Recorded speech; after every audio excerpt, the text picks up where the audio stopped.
Şahaydar Kureyş'in oğludur. Kureyş ise Alevilik ve Rahak inancında postun sahibidir. O bir derviştir. Günü geldiğinde sihirbazlık yapıyor diye Padişah Alaaddin Keykubat'a ihbar edilir. İhbardan sonra padişah adamlarına emir verir ve şu sihirbazı yanıma getirin der. Adamları ermiş olan Kureyş'i alır ve götürürler. Ama rivayet odur ki Kureyş Peri suyundan geçerken kış mevsiminde asasını buzlu suya vurur ve karpuzlar göğerir. İçinden bir karpuzu seçerek padişaha götürür. Padişahın karşısına varan Kureyş, "Beni çağırmışsınız" der. Padişah, "Senin sihirbazlık yaptığın söyleniyor. Şu sihrin neymiş bir de biz görelim" der. Ve kızgın bir şekilde harlı hazırlanmış fırına Kureyş'in girmesini ister. Kureyş itiraz etmez fırına girmeye. Ama onun da padişahtan bir isteği vardır. "Sizden bir isteğim var" der. Padişah Alaaddin Keykubat Kureyş'e döner. "Buyur sihirbaz, ne isteğin varsa söyle. Yapılacak bir şey ise yaparız elbet" der, küçümseyerek. Kureyş, "Sizin adamlarınızdan biri de benimle birlikte fırına girsin. İsteğim budur" der. Padişah vazgeçtiği adamlarından birini Kureyş'in yanına verir ve birlikte fırına girerler. Fırının kapısı kapatılır. Saatler geçer ve padişah, "Şu kızarmış olanları çıkarın oradan" der. Padişahın adamları fırının kapısını açarlar, bir de ne görsünler? Kureyş'in sakalları ve bıyıkları buz tutmuştur. Ama yanındaki adam ise küle bulanmıştır. Herkes hayrete düşer, dehşete düşer. "Nasıl oldu?" der. Kureyş'in yanına verilmiş olan adam fırına girdiklerinde bir güvercinin çıkıp geldiğini ve kanatlarıyla vura vura bütün alevleri söndürdüğünü, yanan odunların küle döndüğünü ve sonra korkunç bir soğuk yaşandığını ve manzaranın sonuçta bu olduğunu söyler. Kureyş'in kerametine razı gelen padişah, "Dile benden ne dilersen" der. Kureyş de bugünkü mekan tuttuğu yeri ister. Kureyş'in Şahaydar isminde bir oğlu vardır. Oğlu davar çobanıdır. Sürekli yaz, kış, bahar, sonbahar demeden davarları otlatmaya götürmektedir. Bir kış mevsiminde sürüyü davarı Karlı Dağ'a götürüp eve doymuş şekilde getirince babası, "Bu karda kışta oğlum nasıl bunları doyuruyor" diye merak eder ve bir gün Şahaydar davarı dağa götürdüğünde takip etmeye karar verir. Dağın eteklerine gelindiğinde o meşe ormanının içinde bir de ne görsün? Bakar ki oğlu çıplak meşe dallarına asasıyla vuruyor. Meşeler yeşeriyor, göğeriyor, keçiler yiyip doyuyorlar. O an keçilerden biri hapşırır ve Şahaydar, "Ne oldu, Kureyş'i mi gördün?" der. Sonra bir de döner bakar ki babası Kureyş biraz uzaktan kendilerini seyrediyor. Eskiden babanıza isminizle hitap etmek büyük bir utançtı. Babasına ismiyle hitap ettiği için utanır, arlanır ve sürüyü bırakarak sır olduğu dağın mağarasına doğru koşmaya başlar. Bu utançla günlerce mağaraya kapanır. Kureyş anlamıştır ve bir gün, "Hele bir gidin bakın oğlum ne haldedir" diye adamlarını gönderir. Kureyş'in adamları varırlar mağaraya, bakarlar ki Şahaydar'ın durumu yerinde ve oldukça düzgündür. Dönüp Kureyş'e şunu söylerler: Hali vakti oldukça yerinde ve durumu gayet düzgündür derler. Günler, aylar birbirini kovalar ve bir gün Şah Haydar'ın mağaradan sır olup gittiğinin farkına varılır. İşte o tarihten bugüne Şah Haydar'ın düzgün baba diye hitap edilir, sır olan o dervişe. Onun kapısına varılır, niyazlar, kurbanlar götürülür, dilekler tutulur, dilekler dilenir. Eteğine yüz sürülür.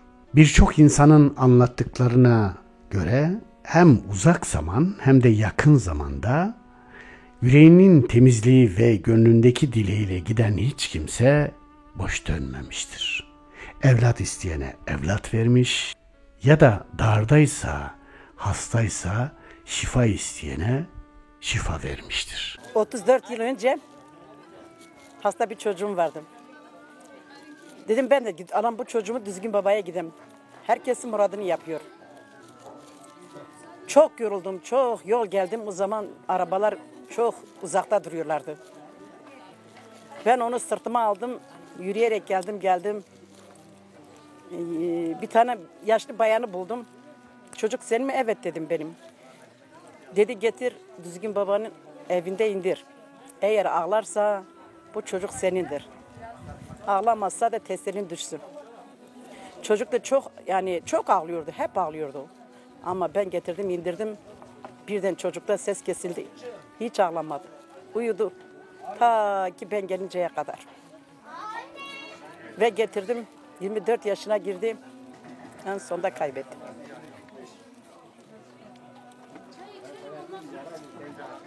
Ziyaretler her zaman diyorum. Önünü bizler çevirmesin. Ziyaretler bizden kısmetsin inşallah. Allah da dileğin versin, onlar önünü çevirmesin. Biz kim istiyorlar? Her zaman onların kapısı bize açık olsun. Minnetimiz her zaman onlara vardır. Her ziyaret benim için aynıdır.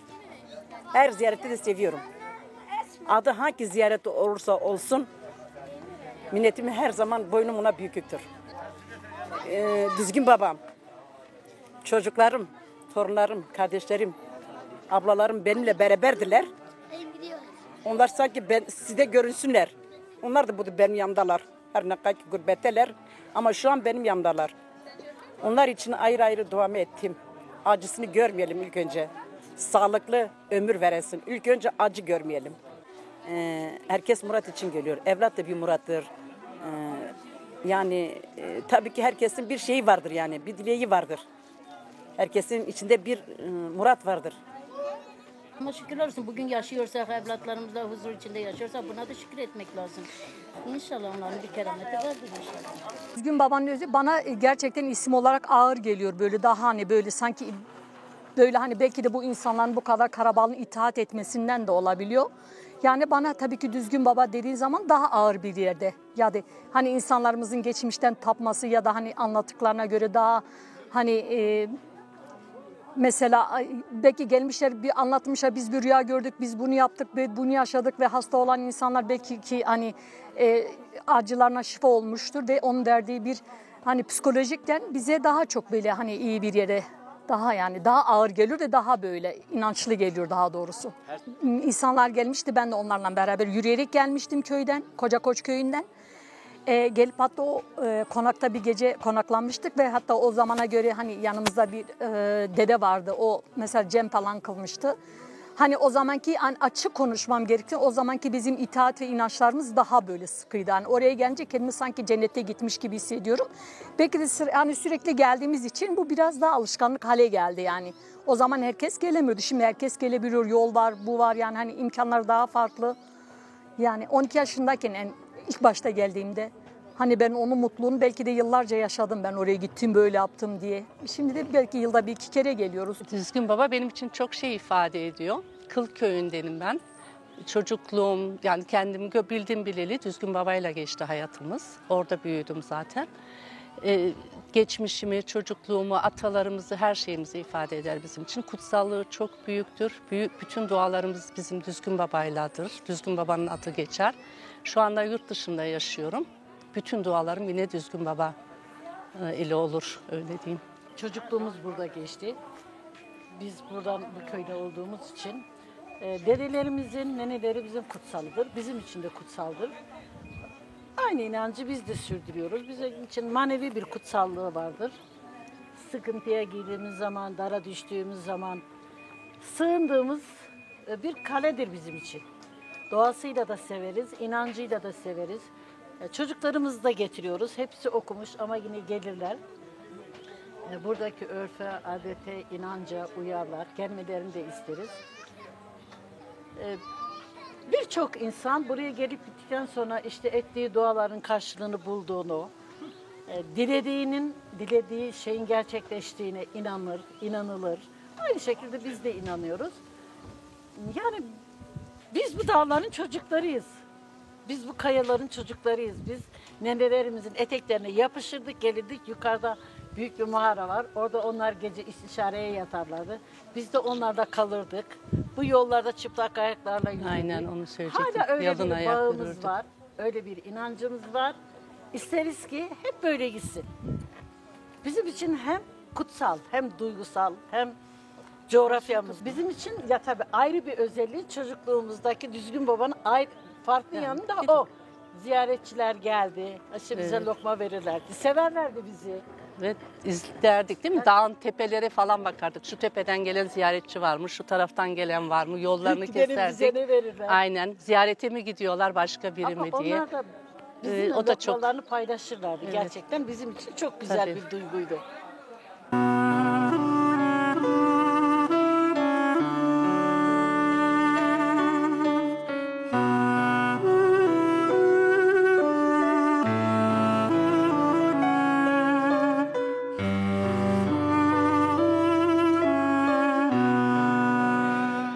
Evet çocukken annemin peşinden geliyordum. O zaman yol hiç yoktu. Niyazmi'den oraya gelirdik. Düzgün babanın başında o gece kalacaktı. Sabah çıkıp gidecektiler. Ben hepsini hatırlıyorum.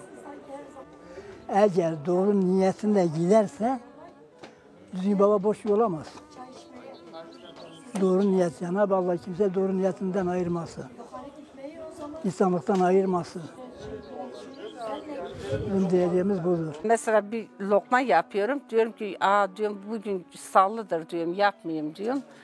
Çarşamba günü yapayım.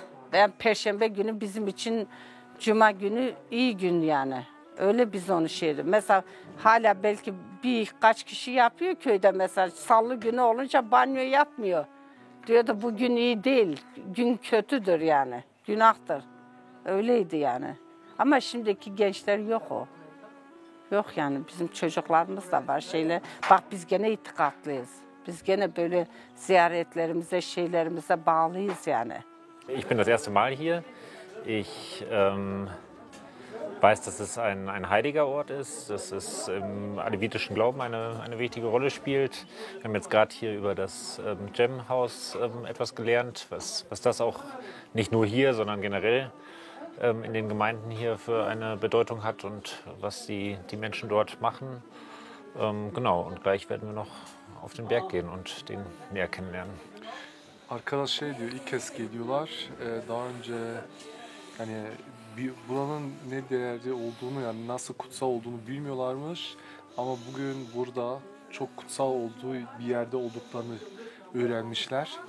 Ve bu Cem evinin de ne önemli ne yani bizim için Alevilikler için ne önemi olduğu için de şey söylüyor. Çok büyük değerli olduğu için.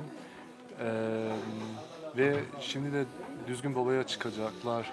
Sırflarını söylüyor.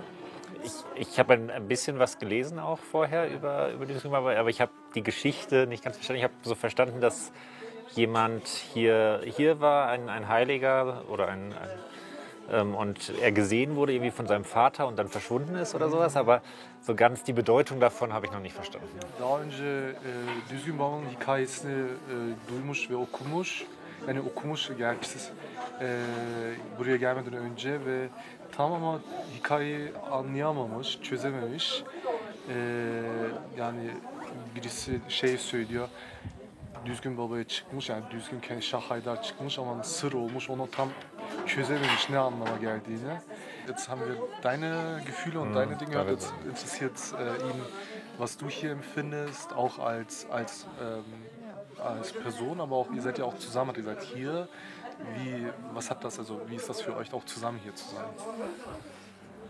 Genau, ich glaube, es ist schon auch was ganz Besonderes. Ich habe es bei der Fahrt hierher schon gemerkt, wie alle bei uns im Bus irgendwie aufgeregt waren und wie ich das selber auch war. Und als wir dann ausgestiegen sind, ist erstmal ein Mann uns entgegengekommen, den wir überhaupt nicht kannten, der uns erzählt hat, wie schön es oben war und wie ergriffen er war und dass er gar nicht mehr aufhören konnte zu lachen. Und ich finde, das spürt man hier auch irgendwie, dass es für alle was ganz Besonderes ist. Und deswegen bin ich jetzt auch ganz aufgeregt, selber hochzugehen. Kendisi heyecanlı olduğunu söylüyor. Buraya yolda zaten anlamıştı çünkü arkadaşlar çoğu yani bir kısmı buralı yani bağlantıları var. Onlar da heyecanlandılar. Onun için o da heyecanlandı ve anladı ki burada çok bir özel yer olduğunu. Ve arabadan inerken de başka bir adam geldi. Arkadaş geldi ve şey anlattı. Düzgün Baba'dan inmişler ve çok güzel olduğunu, çok güzel şeyler yaşadıklarını anlattı. Onun için o şeylerden anladı ki burası çok duygusal ve çok özel yer olduğunu ve kendisi şimdi heyecanlı.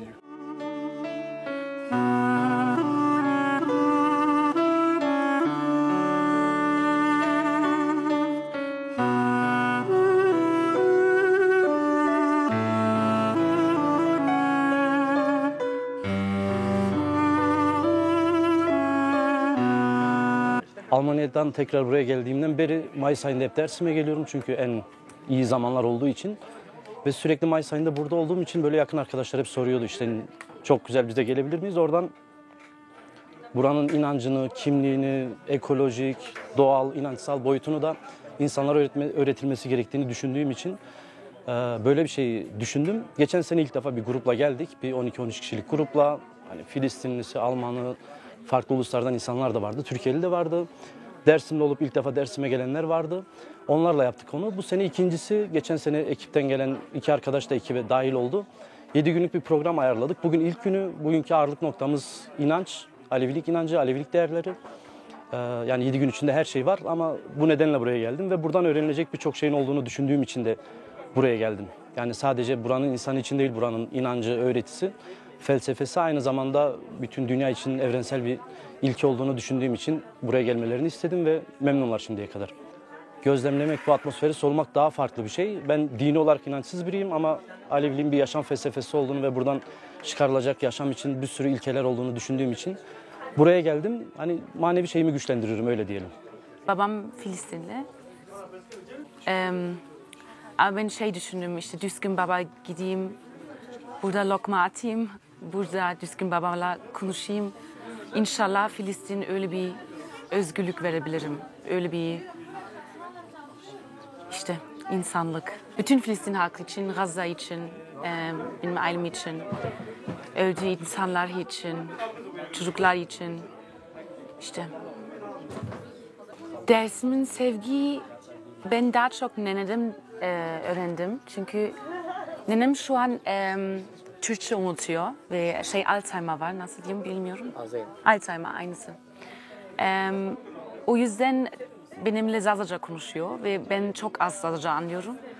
Hiçbir şey anlamıyorum ama öğreniyorum da ve işte o bana hep dersin hikaye anlatıyor. O vay hep anlatıyor, ağlıyor ve atıyor, müzik çalıyor ve çok müzik dinliyoruz. İşte bu dersi benim için nasıl anlatayım işte şu an benim için biraz zor ama ben babam Sünni, annem Alevi. O yüzden ben zaten çok inancı bir insanım ve daha büyük inanıyorum sanki böyle. O yüzden burada olmak benim için o nenemin hikayesi ve annemin hikayesi geri veriyor. Onların anlattığın hikaye şimdi böyle görüyorum sanki. Annem işte çok yatılı okuldan anlatıyor bana. Ben de çok işte o zamandan soruyorum çünkü annem okula gitmek çok önemli onun için. Çünkü okul bir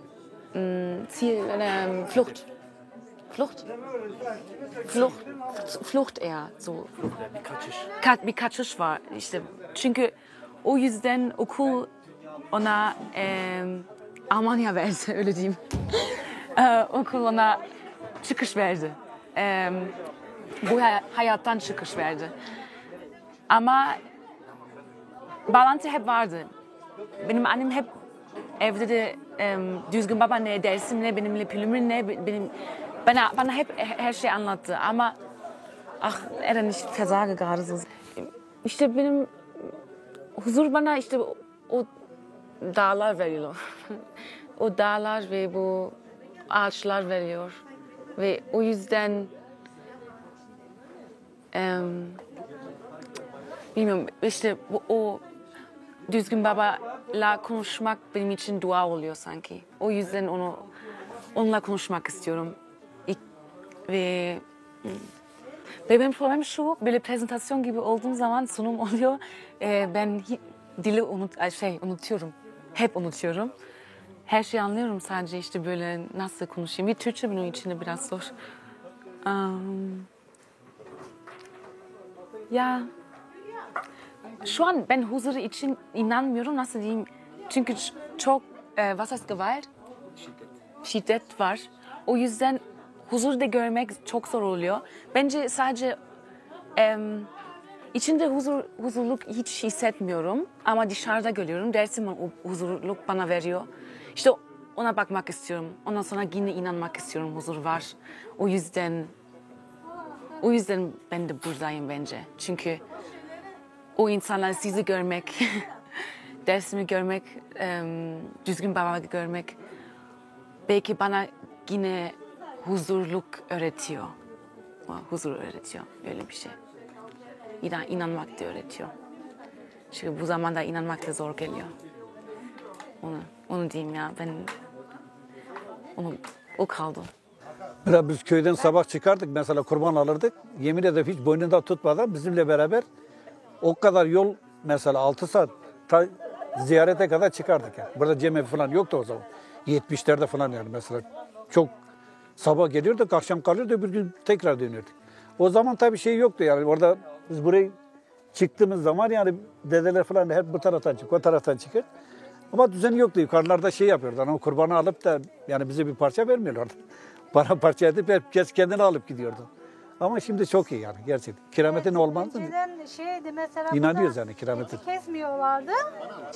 Mesela eti kesiyorlardı. Herkese dağıtıyorlardı. Gelen alıyordu payını. Gelmeyene de bir şey kalmıyordu. Şimdi böyle bir düzen gelmiş. Burada eti pişiriyorlar. Herkes yiyor. Herkese de adağını veriyorlar. Öyle gidiyorlar. Bu düzenin olması daha iyi bir şey. Evet, kurbanı olmayanlar da nasıl Şimdiki düzen gerçekten çok iyi. Kurbanı olmayanlar da en azından etin tadına bakıp öyle gidiyor yani. Hani gözlük kalmadan gidiyor. Önceden ne yapıyordu? Alıyordu kurbanın yarısını, arka butunu alıyordu. Diğerini de işte biraz dağıtıyorlardı, pişirmiyorlardı. Kime ne düştü, kime de öyle ortada kalıyordu. Yani bu et dağıtılırken bile kavga oluyordu. Et yüzünden yani. Bu kavgalar yaşandığı için kimse buraya gelmek istemiyordu. Mesela yurt dışından gelen akrabalarımız oluyordu. Biz düzgün babaya gitmiyoruz diyorlardı. Diyordum neden gitmiyorsunuz? İşte burada kavga oluyor. Neden oluyor? Biz kurbanımızı getiriyoruz. Payımızı alamadan, hemen dağıtılmadan kavga yaşanıyor. Bir de şey vardı yani mesela her gelenin para istiyordu. Her gelen para istiyor. Her gelen para istiyor. Yani bir sefer veriyorsun bir daha. İllallah etmişti bile biliyoruz. Yani ticarete döndürmüştü yani. Şimdi lokmamızı geliyoruz orada veriyoruz, burayı harcıyorlar yani. Burada dedeler yok, ben dedeleri göremiyorum. Dedesi var, nasıl yok? Dede var ya. Sakallı dedeler oluyordu şimdi. Dede var oğlum, buranın dedesi var. Yani düzeni iyi yani, düzen güzel yani gerçekten. Yani. Her şey oturmuş yani biliyor musun? Valla ben buraya gelmeden önce dedim ki düzgün babanın mekanına çıkacağım. Bir çıktım sana indim dedim, kendime güvenemedim. Ta mezarına kadar gittik, bu taraftan döndük geldik yani. Nasıl gittim, nasıl geldim ben de inanamadım. Ben kendime güvenemediğim için yani çıkamadım. demek ki insanın o istek olunca sanki bir şey beni aldı götürdü geri getirdi. Ben o kadar hızla gittik geldik yani. Ben 75 yaşındayım. Bak gençlerle beraber aynı çıktım yani. Gittim geldim yani gerçekten. Hiç yorumla diye bir şey bilmiyorum. Yani. Yani geçen sene 4 sefer çıktım mesela tek başıma. Ama bir ziyarette de ya inancın olmazsa o ziyaret de zaten seni istemiyor. Ya düzgün. Kabul etmiyor. İnanç çok önemli. Şey oluyor. Mesela bir kere de ben şey gördüm rüyamda. Erzincan Cemevi'ni bilirsiniz değil mi? Orayı rüyamda gördüm. İlk kez böyle gidiyorum Erzincan rüyamda gördüm ki Cemevin içindeyim. Ve ilk kez de Cemevin içine gittiğimde aynı halini gördüm. Rüyamda. İlginç yani. Çok aklıma gitmişti. Bizim zaten dedelerimiz buradan gitmiş. Benim dedem Nazmi Kalfarat'tan gitmiş. 38 katliamda. Bunlar Pülümür Ağaşenliğe yerleşiyorlar. Ağaşenlik'te Pülümür merkeze yerleşiyorlar. Ama tabii burada soyadı Gökyen, orada götürmüşler, deli koymuşlar. 38 katliamda annesini babasını kaybedince bunun bacısı evleniyor. Bacısının kocasının soyadını veriyorlar. Adam o kadar ki gurur yapıyor. Ahmet Deli olarak ölüyor yani. Soyadını bile değiştirmiyor. Diyor ki madem bunlar bana bu soyadı reva gördü ben de böyle öleceğim. Herkes gidiyor değiştirir. Kimse Özgür'e yaptı ki biz Özkan yaptık. O öyle kaldı. Amcamlarım da 2 kişi değiştirdi. Bir babam bir amcam değiştirdi. Diğer 2 amcam değiştirmedi. Ama Ama her şeyden önce amca çocuklar da delil yaptılar. Yani Sırayla konuş. Sırayla konuş. İnanç lazım yani. Mesela inanmayan kişi buraya gelmiyor. İnanan kişi daha çok itikrar oluyor. Mesela benim dedemler 12 imamları tutarlardı. Çok inanırlardı. Su içmezlerdi. Koşak yaparlardı. Yani kurtulmuş meyvelerden. Onların suyunu içerlerdi. 12 tane orucu da tutarlardı aralarında. 6 6'şer 12 günü tamamlarlardı. Banyo yapmazlardı. Aynaya bakmazlardı. Televizyon açmazlardı. Yani ben o inancı dedemlerde gördüm. Önceki insanlar hem 12 imamları Ramazan'da da 3 günü tutarlardı. Hızır'da da 3 gün, 5 gün, 7 gün. Şimdikiler hiçbirini tutmuyor. Hiçbirine inanmıyorlar. Evet. Tutuyorsun diyorlar, siz dönmüşsünüz. 3 gün Ramazan'da hakkımız var başında, ortasında, sonunda. Yok siz dönmüşsünüz. Bize öyle diyorlar. Biz de diyoruz ki siz inanmıyorsunuz, size kalmış. Mesela şeydir, benim dedemler ziyarete geldiklerinde başınızı örtün ve oruç tutarak gidin derlerdi. Orucunuza gelin, ziyarette açın derlerdi. Yani bu inançları vardı. Ama şu an bakıyorum hiçbir gençte bu inançları göremiyorum bu gelecek kuşakta. Ama bu memleket insanı var ya, ben çok gezmişim. Gerçekten çok zulüm görmüşüm. Sana söyleyeyim ya. Ben 80'den beri Aydın'dayım mesela. Çevrem hep gittiğim zaman insanlar beni çok hor bakıyorlardı. Kapı kenarında Kürtler geldi, Aleviler geldi biliyorum. Öğrene ama ondan sonra mesela çocukları bize bırakıp giderdi yani diyorum ya. Yani bir yere gittiğin zaman o kültürü inkar etmemek lazım. Yani biz kültürümüzü hiç inkar etmedik biliyor musun? Aleviler çağdaşız. Evet. Benim eşim mesela bahçede ızgara yaptığı zaman önce komşusuna verirdi, eli yerdik yani. Biz eli kültürden gelen gerçekten. Yani. İleri görüşlü olmak çok önemli. Biz Alevilerin çok hani yurt dışına gitmiş de gerçekten kendini geliştirmişler. Burada oturanlar mesela kendini o kadar geliştirmiyor, yurt dışından gelenler ileri görüşlü. Ama biz nasıl Tunceli'yiz diyoruz, iş aramaya gidiyoruz. Hemen bize diyorlar ki siz yaşınız 40 mı? Mesela 18-40 yaş aralığında. Ya ne kadar olsa da hor görüyorlar. Aynen bir şey almıyorlar. Alevi ve Suni ayrımı yapanlar çok gerçekten. Hani Erzincan'da da mesela nasıl soruyor diyorsunuz neresiniz? Diyoruz Tunceli Pülümürlüyüz. Hemen diyor yok diyor siz telefonu alıyorlar biz sizi arayacağız diyor. Aramıyorlar. Nasıl Tunceliyim dediği zaman ipler orada kopuyor. Bir bakıyorsun aramıyor. Maneviyat değeri çok büyük zaten. O yani tartışılmaz, konuşulmaz. Tabii ki huzur, bizim çok huzur verici bir yer. Burada doğduk, burada büyüdük. Buranın kültürüyle büyüdük. Örf adetleriyle büyüdük. Yani böyle. Şimdi düzgün baba deyince aslında çocukluğumuz yani biz kendimiz Dalı Bahçeliyiz.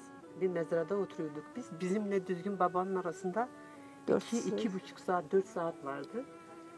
Biz geceden yola çıkardık. Sırf düzgün babaya gelmek için çoluk çocuk, annemiz, babamız, kurbanlarımızla gelirdik.